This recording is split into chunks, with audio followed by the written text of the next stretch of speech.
تعزیہ کا مسئلہ، تعزیہ جو ہے اس کا مسئلہ مختلف بھی ہے، اتنا میں بتاؤں گا، کنفیوز نہیں ہونا، میں اتنا زیادہ مخالف نہیں ہوں اس چیزوں کا۔ رکھو آپ، پیتل کا بناتے بناؤ، تانبے کا بناتے بناؤ، سونے کا بناتے ہو بناؤ، اس میں حرج نہیں۔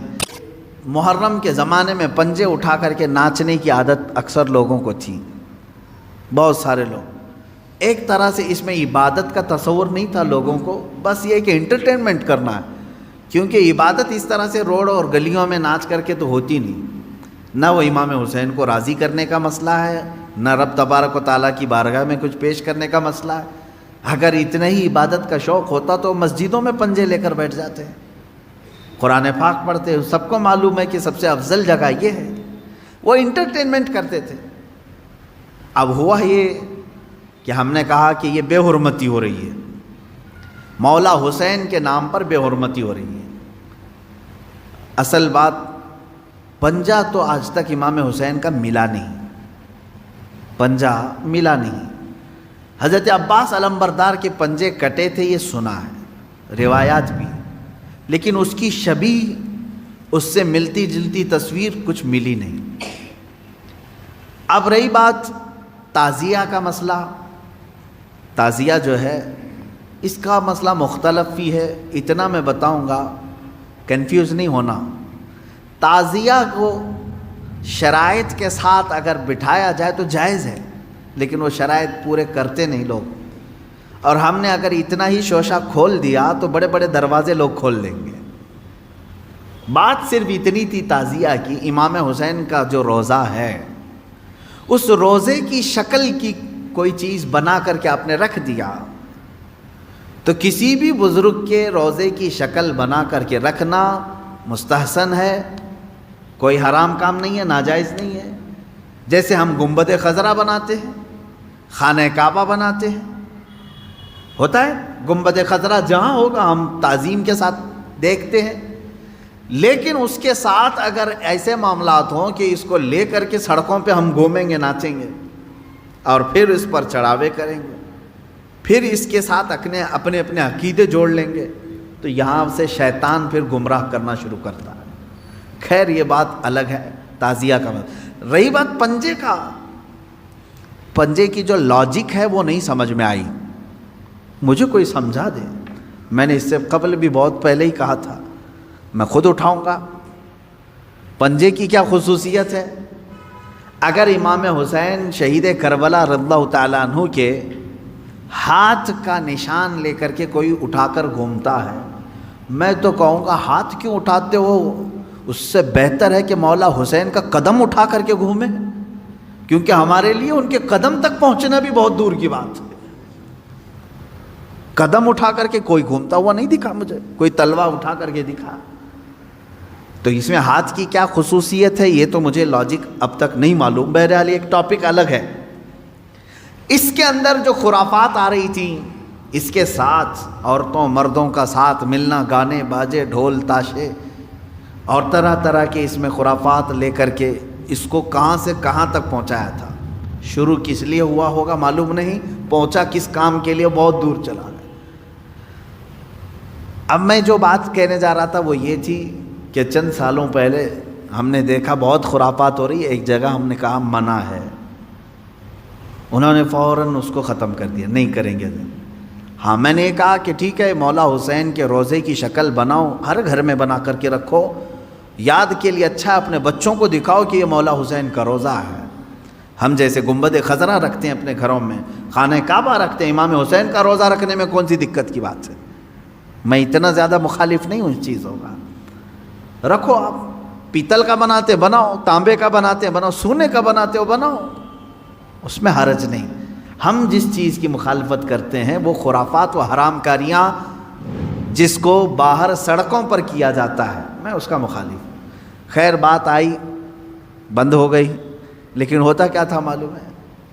چند دنوں کے بعد دوسرا محرم آیا تو گھر والے کہتے ہیں کہ حضرت وہ تو بند ہیں لیکن بچے ویسے ہی ناچ رہے ہیں، ہاتھ ایسے لمبے کر کے خود پنجہ بن گئے ہیں اور ناچ رہے ہیں۔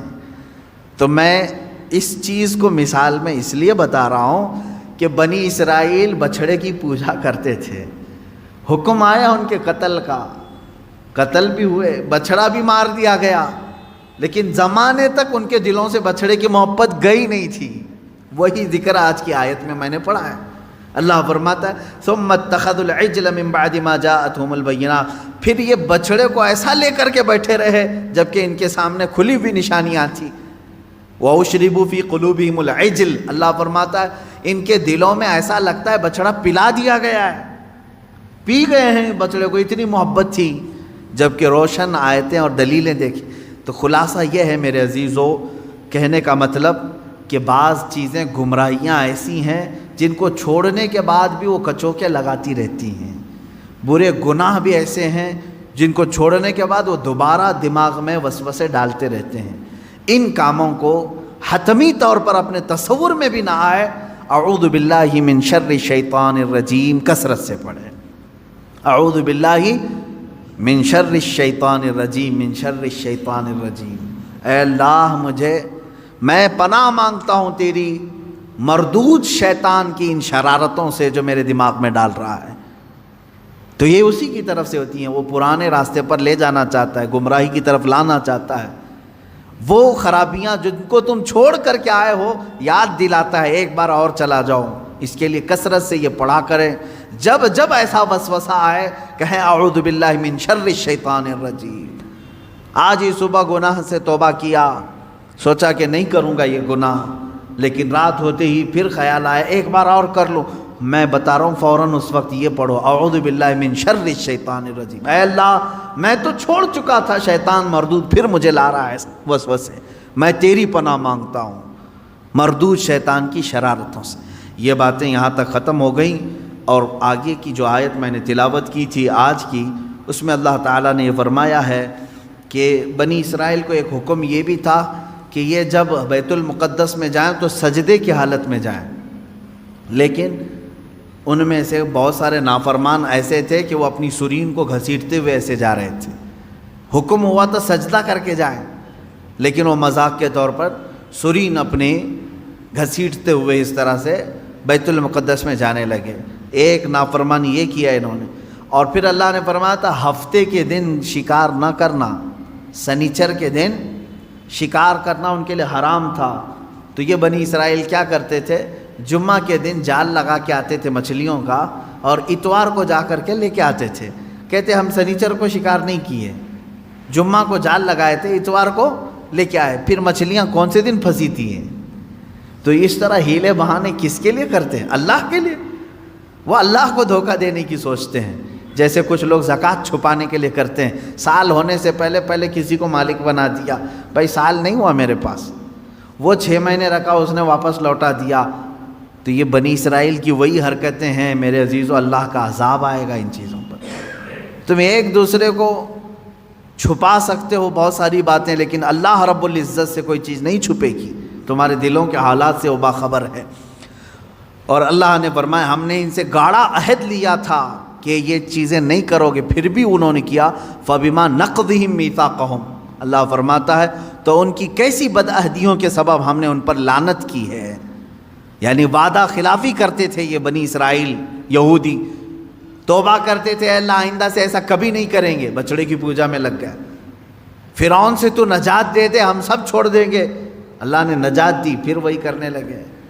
اور پھر اللہ تبارک و تعالیٰ نے ان سے فرمایا تھا کہ تم سجدہ کر کے جاؤ گے بیت المقدس میں، یہ جان بوجھ کر کے انہوں نے اپنے پیچھے والا حصہ گھسیٹتے ہوئے زمین پر اندر گئے، اور کہنے کا حکم تھا ان کو حتۃ نغفر لکم، مغفرت ہو اے اللہ۔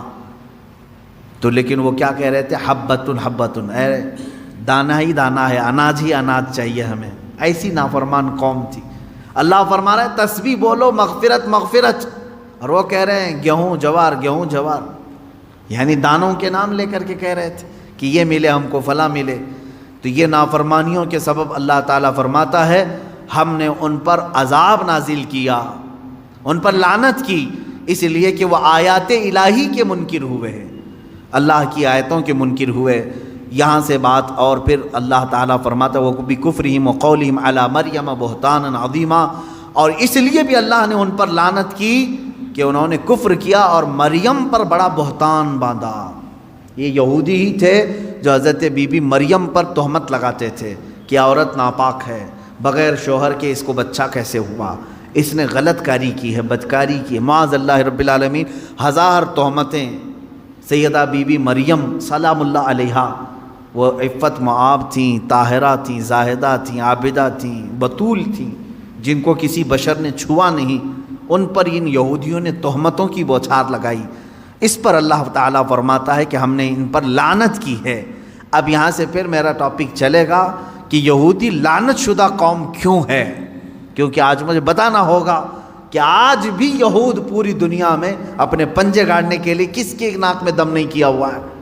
سارا کا سارا یہ جو کھیل دیکھ رہے ہیں آج دنیا میں اتھل پتھل ہو رہی ہے، یہ چند شرپسند یہودیوں کی وجہ سے۔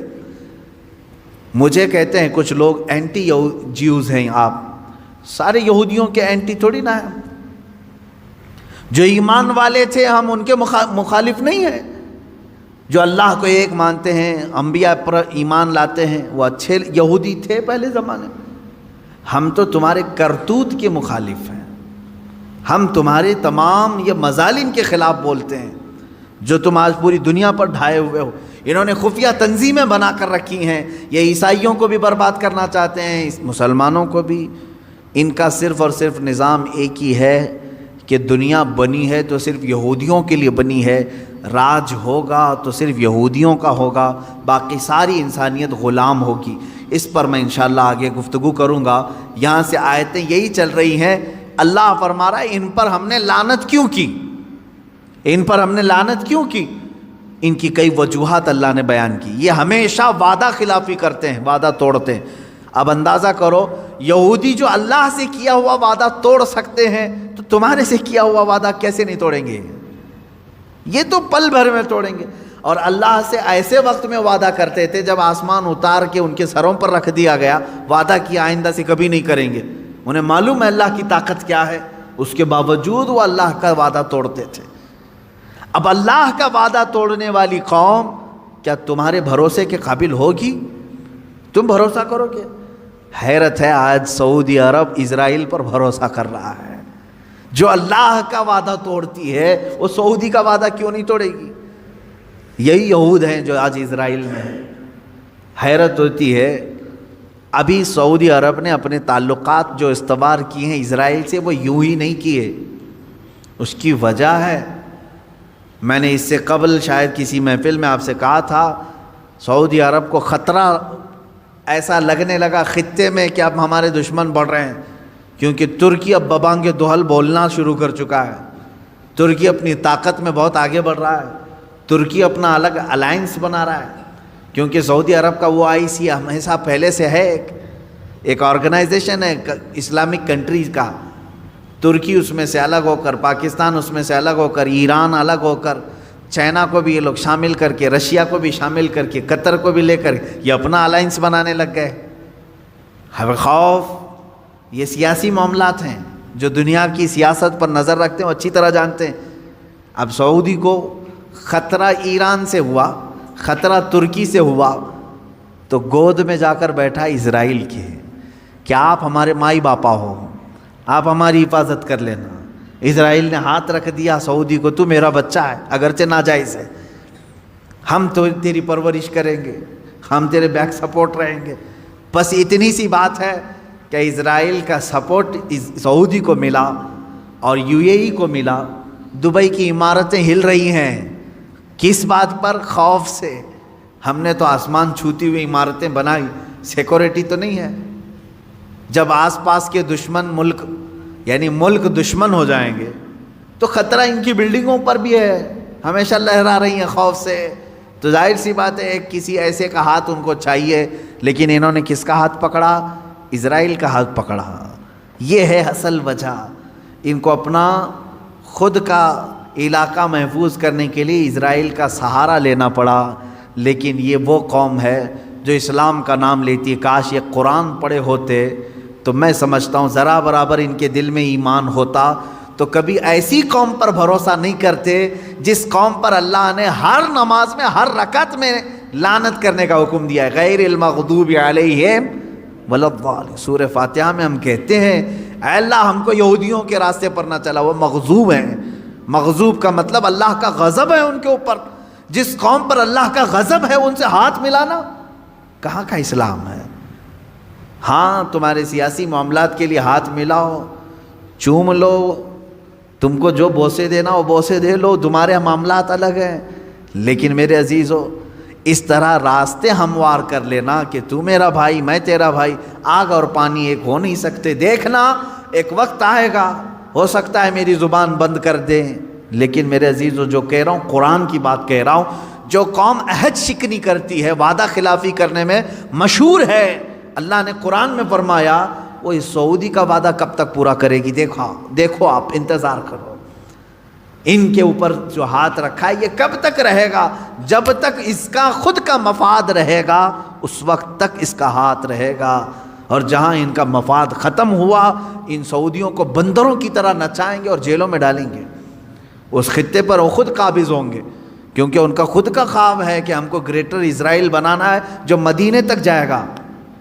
اسرائیل اتنا بڑا بنے گا کہ شام بھی اس میں آئے گا، جارڈن بھی اس میں آئے گا، اور پھر عراق کا کچھ حصہ آئے گا، مصر کا کچھ حصہ آئے گا، اور مدینے تک آئے گا۔ سعودی عرب اتنا بڑا ایک اسرائیل بنانے کا خواب ہے۔ آپ میپ دیکھ لیں گریٹر اسرائیل کا، اس میپ کے پر وہ کام کر رہے ہیں، محنت کر رہے ہیں، اور سعودی عرب یہ سوچ رہا ہے کہ ہماری یہ سیکورٹی کے لیے ہمارے تک آ رہے ہیں، چند دنوں کے بعد تمہاری کرسیاں ہل جائیں گی، اور اللہ رب العزت ہلائے گا۔ کیوں نہیں؟ اس لیے کہ پوری امت مسلمہ کے ساتھ تم نے دھوکہ کیا ہے۔ خادم الحرمین شریفین کہہ کر کے، یہ جن کے بارے میں اقبال نے بہت پہلے کہا تھا، یہی وہ شیخ حرم ہے جو چرا کے بیچ کھاتا ہے، گلی میں بو زردلق اویس و چادر زہرا۔ یہ اقبال کا قول ہے۔ یہاں جتنی مقدسات تھی ان کو بیچ کر کھانے کے لیے بیٹھا ہوا شیخ حرم ہے یہ۔ در حقیقت یہ نہ خادم الحرمین ہے، نہ خادم الاسلام ہے، نہ خادم المسلمین ہے، یہ تو صرف خادم الیہود ہے۔ خادم الیہود ہیں، وہ جو کہیں اس پر عمل۔ اب یہاں سے قرآن کی آیتیں اسی پر چلیں گی۔ اللہ نے اگر زندگی باقی رہی تو اس پر میں گفتگو کروں گا کہ یہ لعنت شدہ قوم کیوں ہے، کن حرکتوں کی وجہ سے اللہ نے ان کو قیامت تک ملعون کہا ہے۔ یہ لعنت ہوتی رہے گی ان پر۔ اللہ رب العزت اس قوم کی نحوستوں سے ہمیں بچا ہے، اور اس کی تمام تر دراندازیاں جو اسلام اور مسلمانوں کے لیے ہو رہی ہیں، مولا تعالیٰ اسلام اور سنیت کو ان کی دراندازیوں سے محفوظ رکھے۔ خلاق العالمین یہود و نصارہ کی تمام برے منصوبوں کو تو خاک میں ملا دے، اسلام و سنیت کا بول بالا فرما۔ حضور اکرم صلی اللہ علیہ وسلم کے پاس ایک جماعت آئی، انہوں نے سوال کیا کہ آسمان سے کتاب اتار کر ہمیں دکھائیں۔ تو اللہ تعالیٰ نے فرمایا یہ تو آپ سے یہ سوال کی ہے کہ آسمان سے کتاب اتار کر کے دکھائیں، اس سے بھی بڑا سوال انہوں نے موسیٰ علیہ السلام سے کیا تھا۔ کیا سوال کیا تھا؟ ارنا اللہ جہرتاً، اللہ کو کھلے طور پر ہمیں دکھواؤ، ہمیں اللہ کا دیدار کراؤ تب ہم ایمان لائیں گے۔ تو یہ اس طرح کی جماعت ہے، اس سے بھی بڑا سوال کر چکی ہے موسیٰ علیہ السلام سے۔ اللہ تعالیٰ نے فرمایا ان کی انہی حرکتوں پر اللہ نے ان پر عذاب نازل کیا، یعنی بجلی کڑک جو ہے ان کو آ کر گھیر چکی تھی۔ پھر اس کے بعد اتنی بڑی نشانیاں دیکھ کر کے اب انہیں باز آ جانا چاہیے پرانی عادتوں سے، لیکن ان یہودیوں کی ایک عادت یہ بھی ہوئی کہ وہ بچھڑے کی پوجا میں لگ گئے۔ یہ بچھڑا کیا تھا، کیا پوجا ہوئی، اس کی تاریخ ہے، سورہ بقرہ میں بھی اس کی بات گزر چکی ہے، اور 16ویں پارے میں سورہ طٰہٰ میں بھی اس کا تذکرہ موجود ہے۔ بات در حقیقت یہ تھی کہ موسیٰ علیہ السلام کی جماعت میں سامری نام کا ایک شخص تھا۔ سامری حضرت موسیٰ علیہ السلام کی امت میں سے ہے اور قریبی تھا۔ جب فرعون کے لشکر نے پیچھا کیا موسیٰ علیہ السلام کی قوم کا، ایمان والوں کا، اور فرعون کا لشکر بہت بھاری بڑا حملہ آور ہوا، موسیٰ علیہ السلام اپنی جماعت کو لے کر کے نکلے۔ اب ایسی جگہ پر پہنچے کہ سامنے سمندر ہے اور پیچھے فرعون کا لشکر ہے، راستے بند ہو چکے تھے۔ آگے جاتے تو سمندر میں ڈوبنا ہے، پیچھے جائیں تو فرعون کے لشکر ہی ہلاک کریں گے۔ تو اس موقع پر اللہ رب العزت نے موسیٰ علیہ السلام کی مدد کے لیے ان پر وحی فرمائی، اے موسیٰ تم اپنے عصا کو سمندر پہ مارو۔ تو حضرت موسیٰ علیہ السلام نے سمندر پہ مارا تو 12 راستے اس میں نکلے، 12 راستے، کھلے ہوئے راستے، ایسے کہ دھول اڑتی تھی سمندر کے درمیان۔ اب موسیٰ علیہ السلام کی امت میں 12 قبیلے تھے، 12 خاندان تھے۔ ان ہر ایک قبیلے کو موسیٰ علیہ السلام نے حکم فرمایا کہ ایک ایک اپنا راستہ لے لے اور نکل جائے سمندر کے دوسرے طرف۔ موسیٰ علیہ السلام کی جماعت ان راستوں پر چل پڑی۔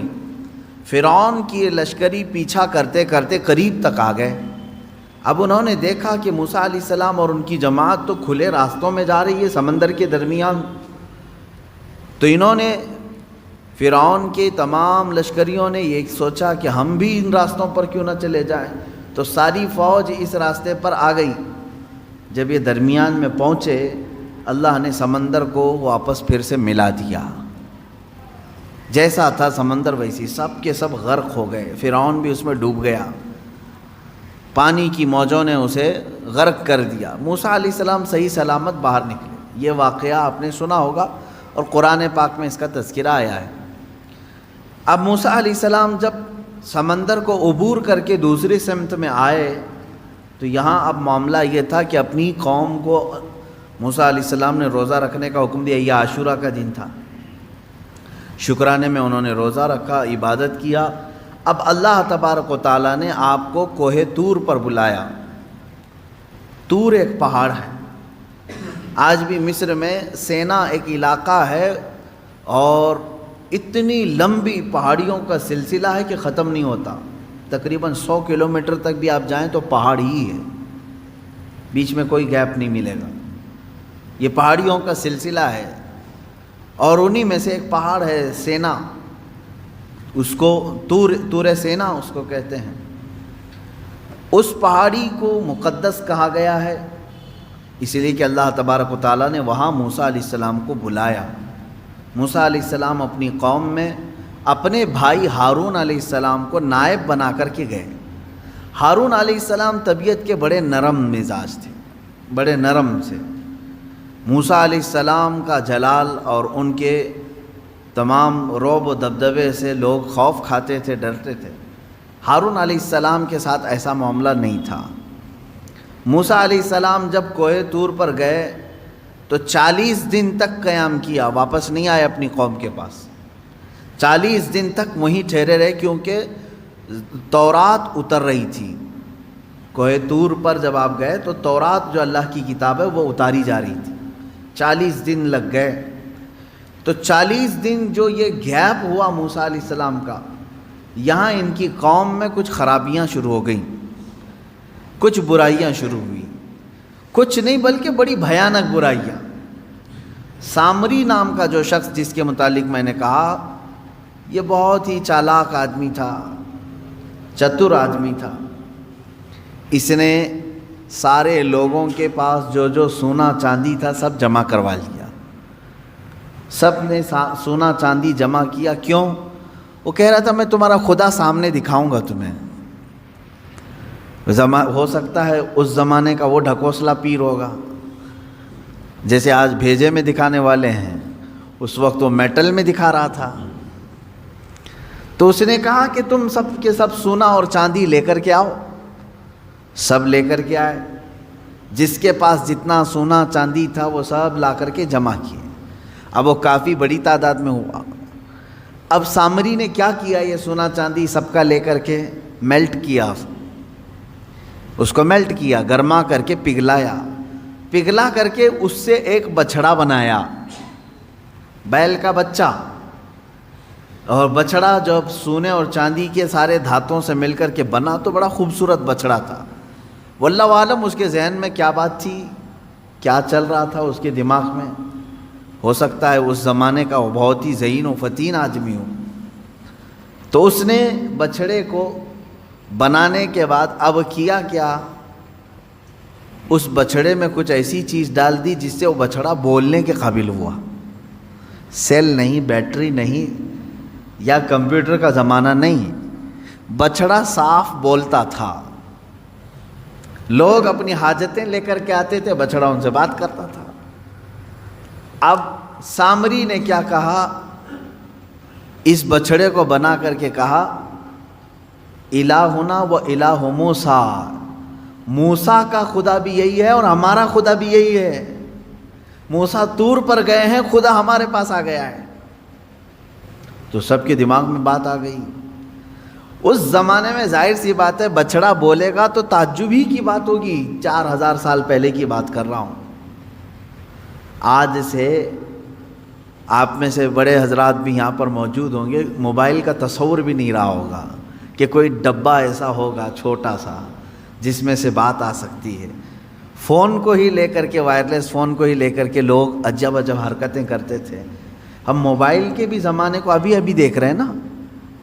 اب جو بزرگ حضرات ہیں انہوں نے سوچا بھی نہیں ہوگا کہ موبائل بغیر وائر کے کنیکشن کے ایک جگہ سے دوسری جگہ کیسے بات کرا دے گا۔ بات نہیں، پورے ویڈیو کر کے ایک دوسرے کو دکھا بھی دیتا ہے۔ یہ چند سالوں پہلے نہیں تھا۔ تو ہمارے جو باپ دادا تھے ان کے لیے تو تعجب کا ہی مقام ہوگا نا۔ اب یہ 3000 4000 سال کے عرصے پہلے کی بات کر رہا ہوں۔ اس زمانے میں اگر کوئی بچڑا بولنے لگے، بات کرنے لگے تو کیا تعجب کی بات نہیں؟ آج بھی تعجب کی بات ہے، جب گنپتی بول رہی ہے یا دودھ پی رہی ہے تو لوگ اس کی پوجا کے لیے ہیں، جاتے ہیں، ہوتا نہیں ہے؟ بات مشہور ہوتی ہے کہیں کہیں کی، ہم تو جا کر دیکھے نہیں ہیں، ہوتا ہوگا، ہمیں تو معلوم نہیں ہے۔ لیکن آج بھی اس ترقی یافتہ زمانے میں بیٹری کا زمانہ ہے، سیل کا زمانہ ہے، الیکٹرانک ساری چیزیں آ گئی ہیں، لیکن اکا دکا خبریں آج بھی کسی گاؤں سے آتی ہیں کہ فلاں بھگوان دودھ پی رہے ہیں یا لڈو کھا رہے ہیں، تو لوگ یقین بھی کرتے ہیں اور اس کی طرف چڑھاوے زیادہ بھی ہوتے ہیں۔ تو اب آپ اندازہ کرو 3000 سال پہلے جب سامری نے بچڑے کو لائیو بولتا ہوا دکھا دیا تو کیا ان کے عقیدوں کا کیا حال ہوا ہوگا۔ اسی لیے میجورٹی اس میں اس کی عبادت میں لگ گئے۔ بچڑے کی ایسی محبت رچ بس گئی کہ سجدہ بھی اسے کرنے لگے، مانگنے بھی اس سے لگے، اعتکاف بھی کرنے لگے، نظر و نیاز بھی کرنے لگے، منتیں کرنے لگ گئے بچڑے کے سامنے۔ یہ 40 دن میں اتنا سب برا حال ہو گیا۔ ایمان والی قوم کا، فرعون کا نہیں، ایمان والی قوم کا یہ حال ہو گیا۔ موسیٰ علیہ السلام 40 دن کے بعد واپس تشریف لائے۔ اچھا، ان دنوں میں آپ کے ذہن میں یہ سوال آ سکتا ہے ہارون علیہ السلام کیا کر رہے تھے؟ کیونکہ موسیٰ علیہ السلام کے بھائی ہیں اور ان کو وہ نائب بنا کر کے بھیجے تھے۔ ہارون علیہ السلام کو جو منع کرنا تھا وہ منع کرتے رہے، لیکن اکثریت جو ہے وہ سامری کے جادو کو دیکھ کر کے اس طرف چل پڑی۔ تو جو لوگ بچ گئے وہ ہارون علیہ السلام کے ساتھ تھے، چند ایمان والے بچے رہے، اور ہر زمانے میں ایمان والوں کی تعداد رہے گی، ایسا نہیں کہ پورے روئے زمین پر ختم ہو جائیں گے۔ موسیٰ علیہ السلام نہیں تھے تب بھی ایمان والے موجود رہے ہارون علیہ السلام کے ساتھ۔ 40 دن کے بعد واپس تشریف لائے موسیٰ علیہ السلام طور سے۔ دیکھا اپنی قوم کو، یہ کیا ہو گیا؟ تم لوگوں نے بچڑے کو کیسے معبود بنا لیا؟ اور پھر اس کے بعد سامری کو گرفتار کر کے موسیٰ علیہ السلام لے آئے۔ تو نے بڑا کھلا شرک کیا، تیرا قتل واجب ہے، اب تجھے مارا جائے گا۔ لیکن یہ تو بتا، اس کو بولنے کے قابل تو نے بنایا کیسے؟ لوگوں کا سونا چاندی سب میلٹ کیا، اب بنایا کیسے تو نے اس کو؟ خیر ہے، آپ دیکھیں سامری اس زمانے میں بچڑے کو بولنے کے قابل تو بنایا، لیکن بچڑے کے بھیجے میں خدا نہیں دکھایا۔ یہ اس زمانے کا کمال ہے۔ وہ جادو جس طرح سے بھی کیا ہوگا، لیکن اس نے کہا یہی خدا ہے۔ اب آپ اندازہ کریں موسیٰ علیہ الصلوۃ والتسلیم نے جب اس سے سوال کیا، اب وہ جواب کیا دیتا ہے؟ بصرت بما لم يبصروا به فقبضت قبضة من اثر الرسول فنبذتها وكذلك سولت لي نفسي۔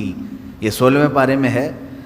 جب ہم سمندر کا راستہ طے کر کے آگے آ رہے تھے، اس وقت معاملہ یہ تھا، موسیٰ علیہ الصلوۃ والتسلیم گھوڑے پر سوار تھے، موسیٰ علیہ السلام گھوڑے پر سوار تھے.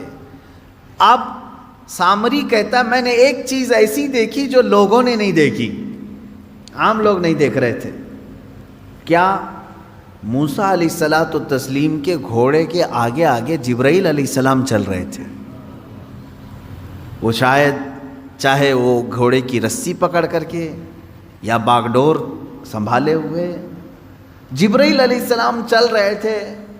یہ کہتا ہے سامری مجھے کچھ تو نظر آ رہا تھا کہ کوئی نوری مخلوق آگے چل رہی ہے.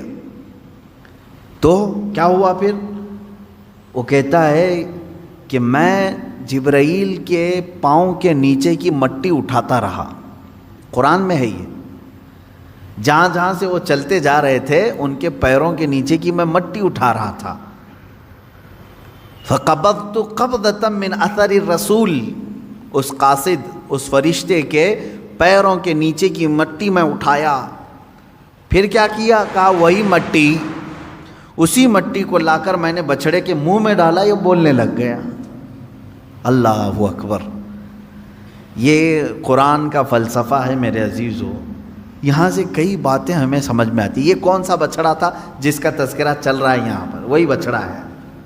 اب عبادت اتنے سارے لوگوں نے کیوں کیا یہ بھی آپ کو سمجھ میں آ گیا. اس زمانے کا وہ بہت بڑا کمال تھا, بہت بڑا. اس زمانے میں کمال سمجھتے ہیں.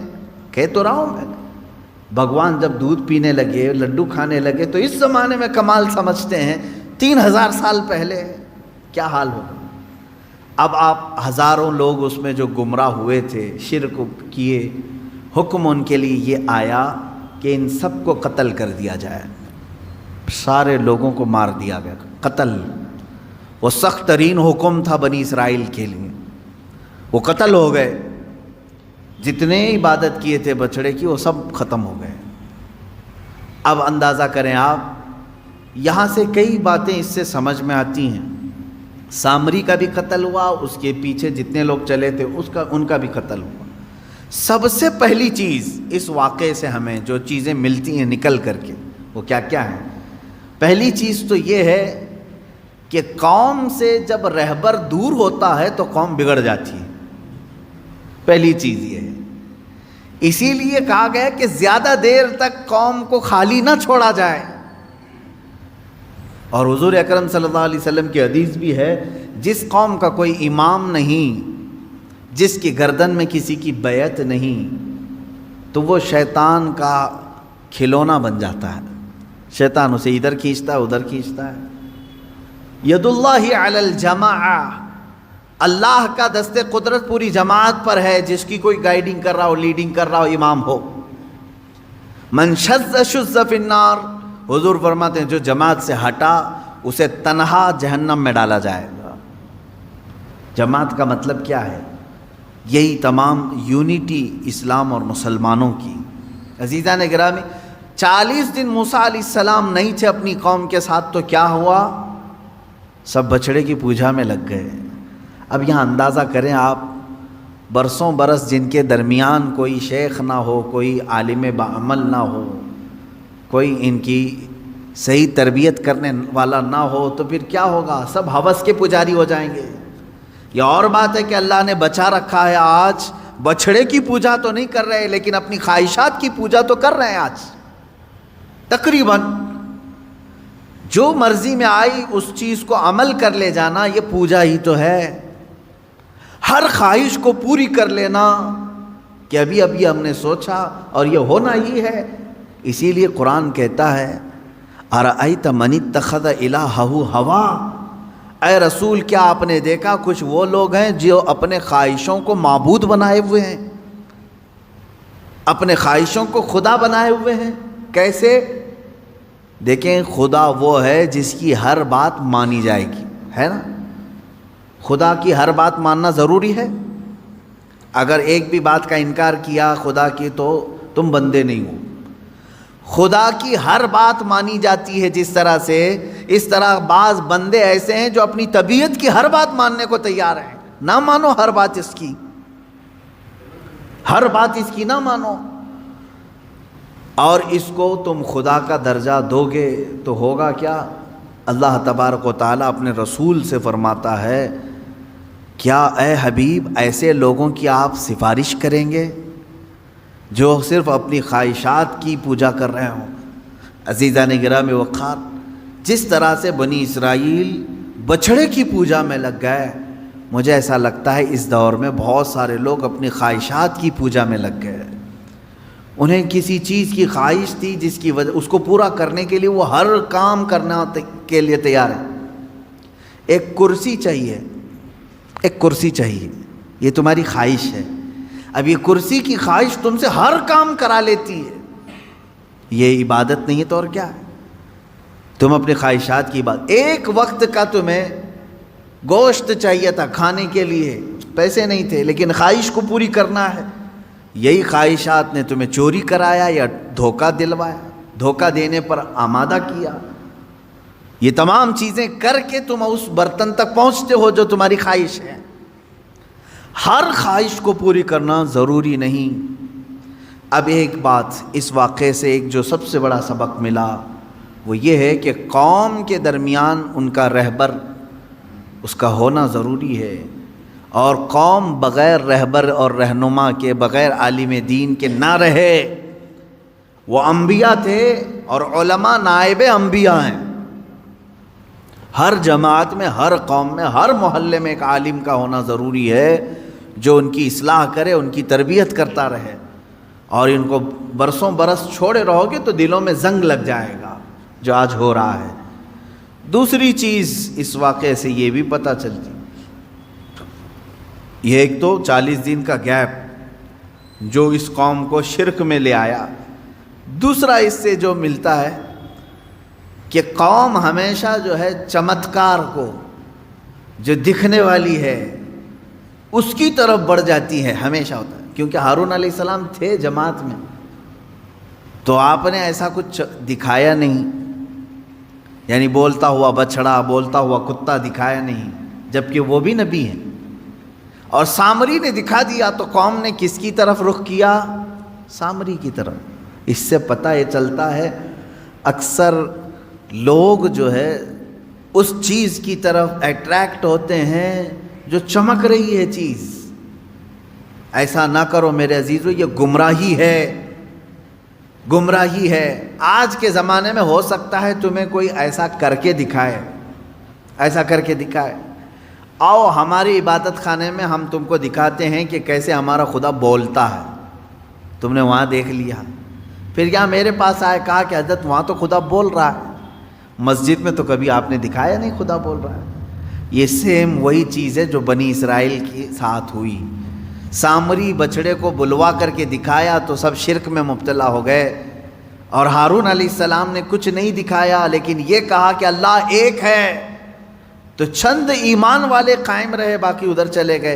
اے میرے عزیزو، آج کے دور میں اگر کوئی اس طرح تمہارے عقیدے کو خریدے تو کس کی طرف جاؤ گے؟ کس کی طرف جاؤ گے؟ فار ایگزامپل چند سال پہلے کی بات، شاید میں نے اس کو کہا ہے، دہرا رہا ہوں۔ ایک صاحب آئے، پیٹ کے درد کی شدت تھی، ان کو تکلیف تھی، کئی مرتبہ آئے تھے، پانی دم کر کے بھی لے گئے، تعویذ بھی لے کر کے گئے۔ چند دنوں کے بعد بگڑے ہوئے تیور تھے اس بندے کے، ملاقات ہوئی تھی تو پتہ چلا کہ پیٹ کا درد صحیح ہو گیا ہے۔ تو میں نے پوچھا کیا کیا حالات ہیں؟ کہا کہ بس میں سب چھوڑ دیا، ایک جگہ جا رہا ہوں، فلاں جگہ۔ کیا ہے؟ کہا وہ ایک پوجا کرنی رہتی ہے گوبر کو رکھ کر کے۔ کہا کر رہا ہوں۔ یہ کہاں سے آئی تمہارے اندر چیز؟ اس نے کہا فلاں بابا تھے، انہوں نے ایک لیکوڈ دیا پینے کے لیے، پیٹ درد صحیح ہو گیا۔ کہا کیا لیکوڈ دیا تھا؟ کہا آپ برا مانیں گے حضرت۔ میں نے کہا کیا چیز دیا پینے کے لیے؟ کہا گائے کا پیشاب۔ کہا پی لیا تم نے؟ کہا پیا، پیٹ کی درد کی شدت تھی۔ اس کے بعد پھر وہ کہتا ہے کہ میں پوجا کرتا ہوں۔ یہ ہے عزیزان گرامی وقار، شیطان ابلیس لعین ہو سکتا ہے تھوڑی دیر تمہاری بیماریوں کو سن کر کے دکھائے، ہو سکتا ہے تھوڑی دیر تمہاری بیماریوں کے اوپر پردہ ڈال کر کے دکھائے تاکہ تمہارا عقیدہ خراب ہو جائے، تم یہ سوچنے لگ جاؤ کہ نہیں یہاں سے شفا ملتی ہے۔ ایمان والا وہ ہے جو ایوب علیہ السلام کے نقش قدم پر چلے، کہ بدن میں پورے کے پورے چھالے پڑ جائیں، جسم کٹ جائے، تب بھی ایوب علیہ السلام کا ایمان یہ تھا کہ شفا میرا مولا ہی دے گا، شفا میرا اللہ دے گا۔ ہر چمکنے والی چیز، ہر سامنے دکھنے والی چیز کے اوپر ایمان لانا ضروری نہیں میرے عزیزوں۔ اس کی سیم ایسی ہی مثال دیکھ لیں، میجورٹی لوگوں کی آج کون سے ہاسپٹل جاتی ہے، کون سے ڈاکٹر کے پاس وزٹ کرتی ہے، سب کو معلوم ہے۔ بیچارے آج BHMS اور BUMS والوں کی بھی حالت یہ ہو گئی ہے کہ وہ لوگ بھی ایلوپیتھک ہی پریکٹس کرنا چاہتے ہیں، ان کی فیلڈ نہیں ہے۔ وہ BHMS ہیں، BUMS ہیں، BHMS والے ہومیوپیتھک ان کو کرنا چاہیے، پریکٹس کرنا چاہیے، BUMS والوں کو یونانی کرنا چاہیے، BAMS والوں کو آیورویدک کرنا چاہیے، لیکن وہ سب چھوڑ چکے۔ گولیاں یہی دیں گے، تم کو ڈولو چاہیے ڈولو لے لو۔ وجہ کیا ہے؟ یہاں کوئک صحیح ہونا، فوراً صحیح ہونا، یہ چمتکار ہے ایلوپیتھک ڈاکٹروں کا۔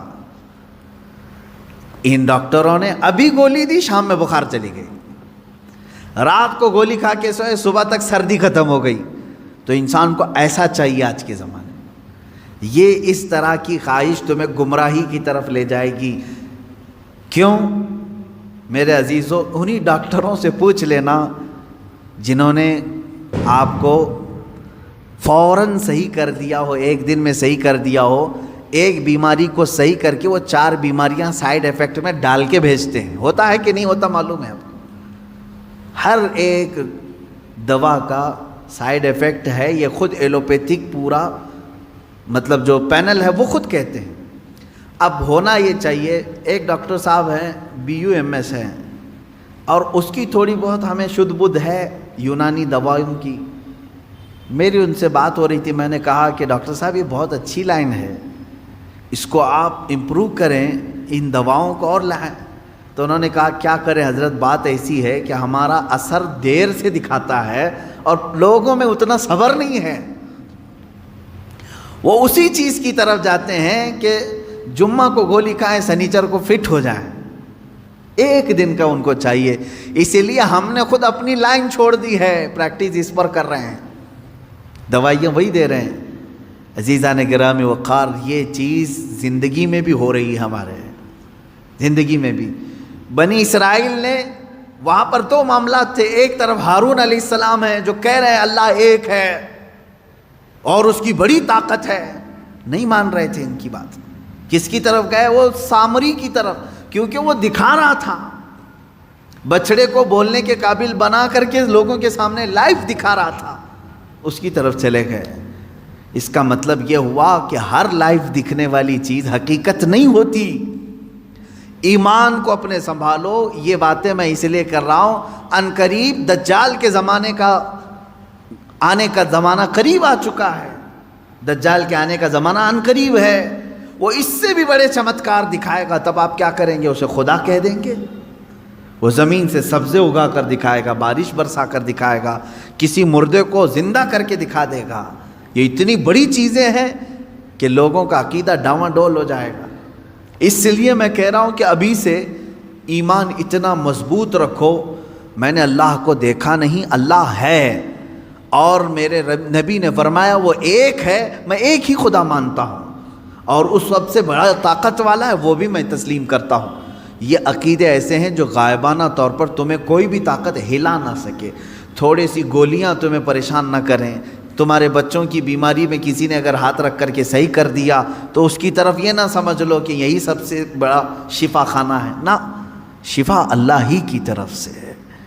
اب یہاں بات جو چل رہی تھی بچھڑے کی، اس میں اور ایک بات، 2 چیزیں میں نے ذکر کیا۔ موسیٰ علیہ السلام کا جو اتنا گیپ تھا، یہ قوم میں گمراہی پیدا کر دیا۔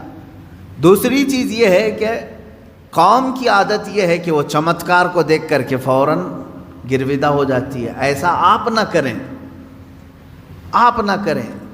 مثال کے طور پر اگر کوئی آپ سے حضور اکرم صلی اللہ علیہ وسلم کا نائب عالم دین یہ کہہ دے کہ آپ فلاں عمل کریں آپ کو جنت ملے گی، آپ یہ سوال نہ کریں ابھی دکھاؤ کیسی ہے جنت۔ یہ تو بنی اسرائیل کا سوال ہوا، آپ یہ کہیں ٹھیک ہے میں صبر کرتا ہوں، میری موت کے بعد تو جنت ملے گی انشاءاللہ۔ ایمان والے کی یہ عادت ہونی چاہیے۔ صحابہ نے کبھی ایسا سوال نہیں کیا حضور آپ جنت کے تذکرے اتنے کرتے ہیں، ایسی ہے ویسی ہے، کبھی دکھاتے نہیں آپ؟ نہیں، صحابہ اکرام رضوان اللہ علیہم اجمعین کو یقین تھا اگر نبی نے فرمایا تو ملے گی ضرور۔ ہر ایمان والے کے بھی یہی عقیدہ ہو۔ تیسری ایک بہت بڑی چیز اس کے اندر جو ملتی ہے، سامری نے بچڑے کو بولنے کے قابل کیسے بنایا تھا؟ واقعہ میں نے بتایا، جبرائیل علیہ السلام کے قدموں کے نیچے کی مٹی اٹھایا تھا اس نے، اور وہ لا کر بچڑے کے منہ میں ڈال دیا تھا۔ بچڑا کون سا؟ میٹل کا، سونے چاندی سے پگھلایا ہوا، اور بولنے لگا تھا۔ تو میرے عزیزو یہ قرآن کی آیت میں پڑھ رہا ہوں، یہاں جبرائیل علیہ السلام کے قدموں کے نیچے کی مٹی میں اتنی تاثیر ہے کہ میٹل کا بچڑا بول سکتا ہے، تو خاک پائے رسول میں کتنی طاقت ہوگی۔ میرے آقا صلی اللہ تعالیٰ علیہ وسلم جہاں قدم رکھیں کیا اس میں تاثیر نہیں ہو سکتی؟ اسی لیے تو مدینے کی مٹی کو خاک شفا کہا جاتا ہے۔ کیوں؟ خاک شفا کا مطلب ہے شفا دینے والی مٹی۔ یہ مٹی میں شفا کہاں سے آئی؟ اس لیے کہ قدم رسول اللہ کے پڑے ہوئے ہیں، میرے آقا صلی اللہ تعالیٰ علیہ وسلم کے قدم پاک۔ اب آپ اندازہ کریں ایک بے جان چیز کو بولنے کے قابل بنایا جا سکتا ہے، تو جو گونگے ہیں بول نہیں سکتے، میرا عقیدہ یہ ہے کہ رسول پاک صلی اللہ تعالیٰ علیہ وسلم کی کوئی تبرک انہیں دے دیا جائے تو انشاءاللہ ان کی زبان بھی کھل جائے گی، زبان کھل سکتی۔ بے جان بچڑا بول سکتا ہے تو جس کو آلریڈی زبان ہے، تتلاتا ہے، ہکلاتا ہے، منہ مبارک کا پانی پلایا جائے۔ رسول کریم صلی اللہ علیہ وسلم سے متصل جو بھی تبرک ملے اسے پیش کیا جائے، میرا یقین ہے انشاءاللہ اللہ اسے اس کی برکت سے شفا ضرور عطا کرے گا۔ یہ چیزیں تھی بچڑے کی۔ یہ جو بچڑے کا تذکرہ آیا ہے وہ یہ ہے۔ اچھا، اب ایک چوتھی بات، لوگ ایسی پوجا میں لگ گئے اس بچڑے کی کہ چھوڑتے نہیں تھے۔ موسیٰ علیہ السلام نے منع کیا تب بھی نہیں چھوڑ رہے تھے۔ اچھا، لوگوں کو قتل کیا گیا، پورے نہیں مرے، دن بھر قتل عام اتنا ہوا کہ وہ ختم نہیں ہو رہے تھے۔ اللہ تبارک و تعالیٰ نے تخفیف فرمائی، کیا بھی ان کو چھوڑ دیا جائے۔ تو جو بچے تھے توبہ کر چکے تھے، سچے ایمان والے تھے، لیکن کئی سالوں تک وہ محبت ان کے دل سے جاتی نہیں تھی بچڑے کی، چونکہ وہ بار بار دیکھ رہے تھے بچڑا جو بھی بولتا ہوگا وہ دماغ میں بار بار آ جاتی تھی۔ تذکرہ کرتے کرتے اچانک بچڑے کی بات کر جاتے تھے، کہہ رہے وہ بچڑا تو ہمارا ایسا تھا، بچڑا تو ویسا تھا۔ تو کچھ یادیں جلدی جاتی نہیں ہیں، تو گمراہی کی یادیں نکالنا یہ بہت اہم کام ہے۔ مثال کے طور پر برسوں پہلے آپ کوئی غلط کام کر رہے تھے، اب چھوڑ کر کے توبہ کر کے آ چکے ہیں، تو اب یہاں سب سے بڑا کام یہ ہوتا ہے کہ اس کا دماغ میں خیال بھی نہ آئے، اس کے لیے ٹائم لگتا ہے۔ تو جب تک وہ پورا نہیں نکالو گے آپ ایمان کے کمال کے درجے کو نہیں پہنچو گے۔ آپ کو معلوم ہے حضور پاک صلی اللہ علیہ وسلم کے پاس ایک جماعت آئی، انہوں نے پوچھا کہ حضور ہمیں کچھ حکم دے دیں، ہم باہر سے آتے ہیں، بیچ میں ہمارے اور آپ کے ایک دوسرا دشمن قبیلہ ہے، ہم آ نہیں سکتے ہر بار، بس وہ 4 مہینے ہیں جس میں جنگ حرام ہے اس میں ہم آتے ہیں آپ کے پاس۔ تو حضور نے ان کو حکم دیا 4 چیزوں کا، نماز کا، روزے کا، مال غنیمت کا، اور جہاد فی سبیل اللہ کا، اور ایک حدیث میں حج کا۔ اور پھر فرمایا میں 4 چیزوں سے تمہیں روکتا ہوں، 4 چیزیں کبھی مت کرنا۔ وہ 4 چیزیں کیا تھی؟ نقیر، دبا، حنتم، مزیفت، یہ چیزیں 4 پیالوں کے نام حضور نے گنائے۔ کدو کو کاٹ کر کے بیچ میں سے گول ہوتا ہے، اندر کا مغز نکالیں تو کھٹوری بن جاتا ہے، اس کو سکھا کر کے عرب والے اس میں شراب ڈال کے پیتے تھے۔ لکڑی کا گلاس بناتے تھے، لکڑی گول کاٹ کر کے بیچ میں سے اس کا سب نکال کے ایک گلاس بن جاتا، اس میں شراب رکھتے تھے۔ یعنی بالکل وہ لوگ اوریجنل چیزیں، نیچرل چیزیں شراب کے لیے استعمال کرتے تھے۔ یہ 4 قسم کے پیالے ہیں جن کا تذکرہ میں نے ابھی کہا۔ حضور نے فرمایا یہ ختم کر دو، یہ پیالہ، لکڑی کا پیالہ، کدو سے بنایا ہوا پیالہ، وہ کلنگڑ سے بنایا ہوا پیالہ، یہ ختم کر دو۔ شراب کی بات نہیں ہے اس میں، پیالے ختم کرو، پیالے توڑو۔ گئے انہوں نے پیالے توڑ دیے۔ اس میں حکمت کیا ہے؟ محدثین فرماتے ہیں شراب تو چھوڑنا ہی تھا انہیں، لیکن وہ پیالے نہیں رکھنا ہے جس میں شراب پیتے تھے۔ وجہ یہ ہے کہ جب جب پیالہ دیکھیں گے وہ شراب یاد آئے گی، اس میں ایسا پیتے تھے ہم۔ یہ اسلام ہے جو جڑ کو ختم کرنا چاہتا ہے۔ اب ظاہر سی بات ہے اس بچڑے کو تو ختم کیا گیا، مار دیا گیا، لیکن حکم آیا کہ اس کا تصور بھی نہ آئے۔ ان کے دلوں میں وہ رچ بس گیا تھا بچڑا، جب دیکھو وہ بچڑے کا ہی تذکرہ کرتے تھے۔ اب اس طرح کے جو گمراہیاں آج تک لوگوں کے دلوں میں ہیں انہیں ختم کریں۔ وآخر دعوانا الحمد للہ رب العالمین۔ السلام علیکم۔